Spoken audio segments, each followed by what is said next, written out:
लिए चुनाव लड़ना है या नहीं, ये पूर्व विधायक रमेश कदम का अपना फैसला है। हालांकि पूर्व विधायक होने के बावजूद मेयर पद के लिए चुनाव लड़ने के उनके फैसले के बारे में मैं कुछ नहीं कह सकता। हालांकि वरिष्ठ पत्रकार सतीश कदम ने जवाब दिया कि चिपलून के समग्र विकास के लिए वो निर्दलीय चुनाव लड़ेंगे। हमारी संवाददाता निसार शेख ने उनसे बात की।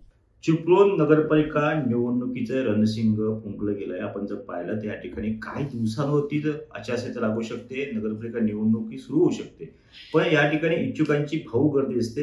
ह्याच्यामध्ये आपण आहोत ज्येष्ठ पत्रकार जे 35 वर्ष पत्रकारिता करतात, ते म्हणजे सतीश कदम सुद्धा इच्छुक आहेत। आपण पाहिलं माजी आमदार नाना जोशी यांच्यानंतर आता जर कोण रिंगणामध्ये उतरणार असेल तर ज्येष्ठ पत्रकार सतीश कदम रिंगणामध्ये उतरतात। वर्तमानपत्रामध्ये येणाऱ्या जाहिराती असो, लोकांमध्ये असलेला कल असो, सोशल मीडियाचा वापर जो होत आहे त्या दृष्टीने पाहिलं गेलं तर सतीश कदमांना वाढता पाठिंबा दिसत आहे। आपल्यावर सतीश कदमच आहेत, आपण त्याचे संवाद साधत सर स्वागत आहे। एकंदरीत तुमच्या बातम्या त्यानंतर जाहिराती हे सगळं पाहता एकंदरीत तुम्ही कुठे इच्छुक आहात काय सांगा?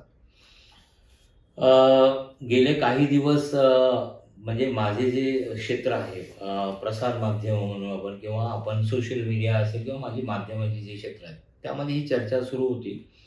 मी पण लोकांशी बोललो, कारण मी तुम्ही म्हणता तसं वर्तमान क्षेत्रामध्ये आहे, परंतु त्याबरोबरच मी सामाजिक क्षेत्रात पण गेली काही वर्ष तुम्हाला माहिती आहे कामाच्या माध्यमातून होय, आणि बाकी पण बचाव समिती असेल, अन्य काही संस्था आहेत किंवा शासकीय समिती यांच्यावर काम करतो आहे, व्यक्तिगत लेवलवर करतो आहे।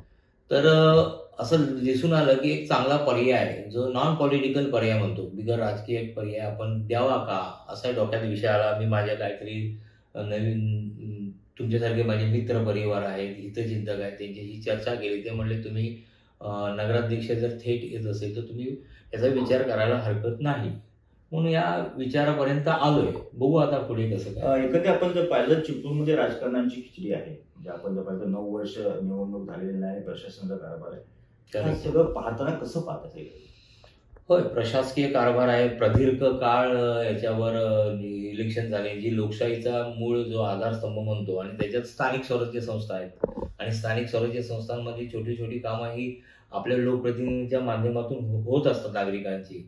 पण आता हा गेल्या 9 वर्ष कारभार प्रशासनाच्या हातात आहे, तर प्रशासन काय म्हणेल तेच खरं असतं असा सगळा जो विषय होता तो काही अंशी काही लोकांना तो बरा वाटत असला तरी मुख्य मास जो लोक आहेत मोठ्या प्रमाणावर त्यांना ते परवडत नाही किंवा त्यांना ते सोयीचं ठरत नाही। त्यामुळे ह्या इलेक्शन होणं फार महत्त्वाचं होतं। आणि अर्थात आता तुम्ही मुद्दा जो मांडलाय त्याप्रमाणे सर्वोच्च न्यायालयाचा आदेश आलेला आहे आणि 30 जानेवारीपर्यंत इलेक्शन व्हायचंय, त्यामुळे ही प्रोसेस सुरू चांगली। 2021ला पुरामध्ये जी काय अवस्था होती ती आपण सगळ्यांनी पाहिलेली आहे, दयनीय अवस्था होती। आणि कधी कदमांच्या घरामध्ये पाहिलं तर चिपळूणमध्ये पूर्ण बेकार परिस्थिती होती, आणि अशा परिस्थितीमध्ये बचाव समितीने जे आंदोलन पुकारलं त्यानंतर काळ काढण्यात आला होता। मात्र कदम साहेब बचाव समितीमध्ये असा काही निर्णय झाला होता का की फक्त हा जो आहे बचाव समिती आहे त्यामुळे निवडणुकीचा कुठेही विषय येणार नाही, असा काय विषय झाला होता का? विषय झाला होता नाही, मी असं म्हणणार नाही की विषय झालाच नव्हता। म्हणून असं ठरलं होतं की बाबा की बचाव समितीच्या लोकांनी बिगर राजकीय चळवळून पुढे यावं, आणि असा आमचा ठराव झाला होता। आणि त्याप्रमाणे काम पण सगळ्यांनी करतायत, सगळ्यांनी प्रामाणिकपणे काम केलं आणि त्याचा रिझल्ट सगळ्यांना कळला की शासनावर दबाव आला, आंदोलन झाली, नागरिकांचा मोठा उत्स्फूर्त प्रतिसाद झाला। आता काळानुरूप म्हणजे आता या गोष्टीला जवळजवळ 4 वर्ष आली, 5वं वर्ष सुरू आहे, म्हणजे त्यामुळे थोडंसं बदल होणं अपेक्षित आहे। काही लोकांना आता कदम साहेब थोडं तुम्हाला क्रॉस करेल, ठराव झाला होता ना की राजकारण करायचं नाही, मग तुम्ही राजकारण का करताय? वाद कसं आहे लोकांमध्ये हा विषय होणार ना, बचाव समितीने म्हणजे हे केलं होतं राजकारणाने केलं होतं का, पुढच्या निवडणुकीत डोळ्यासमोर ठेवून केलं होतं का, हा विषय समजला नाही, असं काही नाहीये, असं अजिबात काही नाहीये। त्यावेळी जो ठरलं होतं आणि त्यावेळेचा जो विषय होता म्हणजे तेव्हा मुख्य मुद्दा काय होता किंवा मुख्य गाळ काढणे, आपला शहर आणि परिसर हा गाळापासून मुक्त करणे जेणेकरून पुराचा धोका कमी होईल, आणि यासाठी लढा देणे, त्यासाठी सरकारशी चर्चा करणे, ह्या सर्व गोष्टी प्रोसेस सुरूच आहेत ना। आता ते असं काय झालं नाही की ते बंद पडले, त्याप्रमाणे सरकार करतंय, त्याची परंपरा ती पुढे चालू आहे। दरवर्षी निधी येतोय, गाळ काढला जातोय, तो आता वाढीव पद्धतीने व्हायला पाहिजे हे खरं आहे, म्हणजे तो आणखी निधी मिळाला पाहिजे, त्याचा पाठपुरावा तो विषय नाही राजकारणाचा मुद्दा जो तेच सांगतोय, म्हणजे त्याला कलाटणी देऊ नका। नाही पत्रकारितेमध्ये तुम्ही शब्द दानवी त्यावर अशा पद्धतीने कलाटणी देऊ नका। मुळात आपला विषय काय आहे की राजकारण जे आहे ते करू नका, म्हणजे ठरलं होतं ना, ठराव झाला होता ना, तुम्ही तो आता कबूल केला, मग कलाटणी कशाला देत आहे? स्पष्ट बोला ना। या गोष्टीला वर्ष किती आली? 5 वर्ष आली। 5 वर्षांत वर्षांनंतर माणूस बदलतो. 5 वर्षांनंतर माणूस बदलत नाही. 5 वर्षी प्रोसेस सुरू आहे.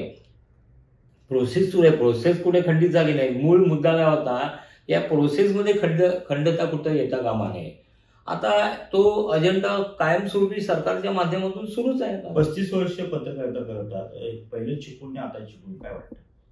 खूप फरक आहे, प्रचंड फरक आहे. राजकारणाची काय वाटतं? राजकारण आहे, समाजकारण आहे, नगर म्हणजे विकासाचा हे विषय आहे. प्रचंड फरक आहे. आता तुम्हीच बोलत, आपण 2021च्या पूर्वाची गोष्ट केली. या अगोदर पूर भरत नव्हता, भरत होता, परंतु सगळं भौगोलिक जिओग्राफिकल बदललेलं आहे.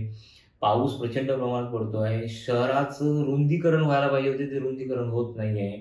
काही समस्या आहेत, ज्या नागरी समस्या आहेत, त्याच्यामध्ये मोठे प्रश्न उपस्थित झाले, गंभीर प्रश्न उपस्थित झालेले आहेत. मग यातून मार्ग काढण्यासाठी एक वेगळा पर्याय पाहिजे, एक ऑप्शन पाहिजे, आणि तो कुठेतरी या ह्याच्यातूनच तो यायला पाहिजे. कारण वेगळ्या विचाराची पण लोक आली पाहिजेत. लोकांमध्ये पर्यंत जो बदल अपेक्षित आहे, लोकांमधली काय हे आहे ती पण लोक आली पाहिजेत. असं सर्वसमावेशक जर विषय झाला तर ह्या शहराचं, जे कोकणाचं राजधानी म्हटलं जातं, या शहराचं बदल, सांस्कृतिक राजधानी म्हटलं जातं. भुयारी गटार योजना जी आहे किंवा इंदिरा गांधी सांस्कृतिक केंद्र असो किंवा भाजीमध्ये मटन मार्केटची गाळे असो, हे मुद्दे प्रामुख्याने गाजत आहेत. आज सुद्धा ते विषय आहेत. किंवा आपण इंदिरा गांधी सांस्कृतिक केंद्र असो, भुयारी गटार योजना असो, भाजीमध्ये मटन मार्केट असो किंवा अन्य काही गोष्टी असो, कसं पाहता येईल? सांस्कृतिक केंद्र आता काय